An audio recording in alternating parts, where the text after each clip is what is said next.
So, welcome back. We're at the Rec, as supporters can see. How good does it feel to be back? Thanks, Lewis. Yeah, it's good to be back. 12 years since I left, and the Rec is still as beautiful as ever. And I love the place, and I'm just looking forward to getting back into Premiership rugby. Almost 18 years of association with the club. 2004 was your debut. Can you remember it? I know I come off the bench against Northampton at Franklin's Gardens. I think my old mate Bruce Rayhunter put a decent shot on me, and that rocked the head a wee bit. But always it was special to wear the jersey for the first time, and I was lucky to wear it quite a few times after that. Yeah, 130 in total. What are some of your fondest memories of playing for Bath? Maybe we went 2 Challenge Cup finals back to back. We lost the first one to Clermont, but then managed to win one against Worcester. So winning a title is always a good memory. Some of the players I got to play with, there was some talent at Bath. Ollie Barkley, Butch James, Michael Classens, Nick Abendon and Matt Banahan, Shontaine Harpy. I could keep going, but some of the games we played and some of the magic that they created, that sort of sticks with me. Yeah, was there a few back three players that you preferred playing with during your time at the club? I suppose Bendy and Banners, we played a lot of rugby together. We developed a really good combination, and there was quite good balance. I was the older head, Banners was the bulk, and Bendy was the speed, so that balance sort of worked out pretty well. Those were your formative years of your career. Would you say they shaped your kind of character and the man you are today? Oh, they certainly helped. They certainly helped my rugby brain. As I said, Bath played some really good rugby back then. It was exciting. We attacked, got to score some tries, which was always great for a winger. And probably as a player, Bath got the best of me. I learnt a lot here. Some of it I've transferred into my coaching. I left Bath in the end, and what I learnt from other places transferred into my coaching as well. You obviously struck a rapport with supporters, and last night you got to go to the Supporters Club Awards night. How nice was it to be able to reminisce with a few faces that you remember from 12 years ago? Yeah, always great to reconnect. My wife and I, when we were here first time, we loved just getting to know people, having a beer with the supporters after a game and chatting and talking a bit of rugby, talking a bit of life. So it was good to reconnect and see some familiar faces. Some of the names were a bit harder to remember, having it being so long, but the Supporters Club have been great to me over the years, so it was great to get back and see them all. As we've talked about, 12 years since you left the club. It's been a long journey on the coaching front for you since then. Talk to me about that journey. Where did it all begin? I suppose I made the decision that coaching was for me in my last couple of years of rugby. I was at Saracens, was wondering, I've got a couple of years left, what am I going to do when I finish? What do I know?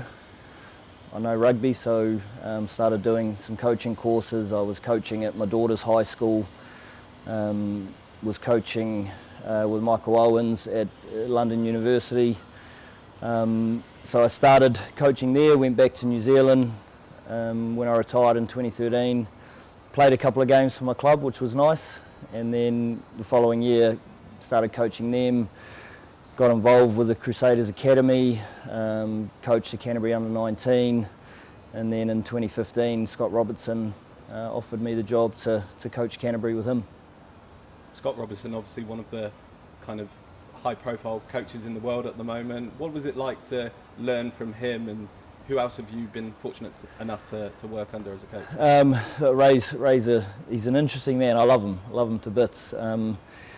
He's very smart, very intelligent rugby mind. He was a great rugby player. Has become one of the the best coaches in New Zealand at the moment. So I learned a lot from him, just around how to develop a culture, how to connect with people, because at the end of the day that's what we do.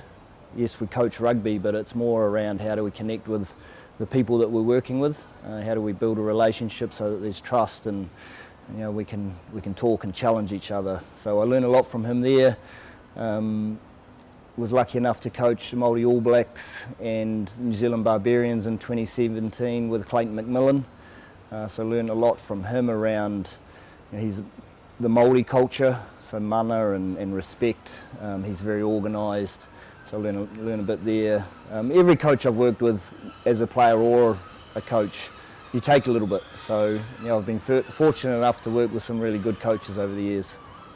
You talk about connection building. Is that important amongst this playing group now and amongst you as coaches too? Yeah, well, we're a new coaching group firstly, so the connection between Johan, JP, myself, Hats and Luke is really important. Plus we've got our support crew with our our analytical team, our medical team, making sure we're all aligned and connected there.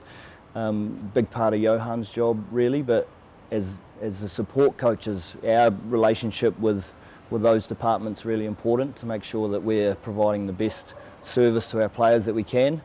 And then we've got a group of 50, 60 players that we need to try and get to know personally a little bit as much as we can so that we can help them learn the best way that works for them. And there's a focus on trying to connect with the city as well and those supporters. You've experienced that before. Will your experiences help the new players and those that have been here a couple of years grow that connection with them? Yeah, hopefully. I think as long as we're open and available, then we'll connect with the city really well. Again, last night was a great way to do that with the supporters club, but it's just about being open to people, talk, chat, be available, and if we can do that, we'll connect with the city really well. A bit more on the rugby. How has pre-season gone from your perspective, and how great has it been to be out on the field in such heat? Firstly, just again, great to be back at Bath.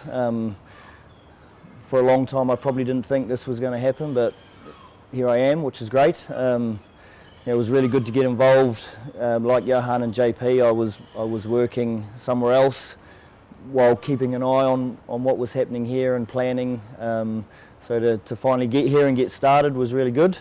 Already mentioned new coaching team, so getting used to how Johan operates, getting used to how JP coaches, Hats and Luke, how they work, how we can mesh together and provide the players with clarity and really clear instruction on how we want to play has been good. And then just good getting the players on the grass and making them work because that's what we do. We play rugby, so we've got to train rugby. As far as the heat goes, I had hotter in Japan, so I'm not too worried. As you say, hard work has been put in and it's all towards that first game, but we've got a couple of pre-season friendlies coming up next week against Coventry.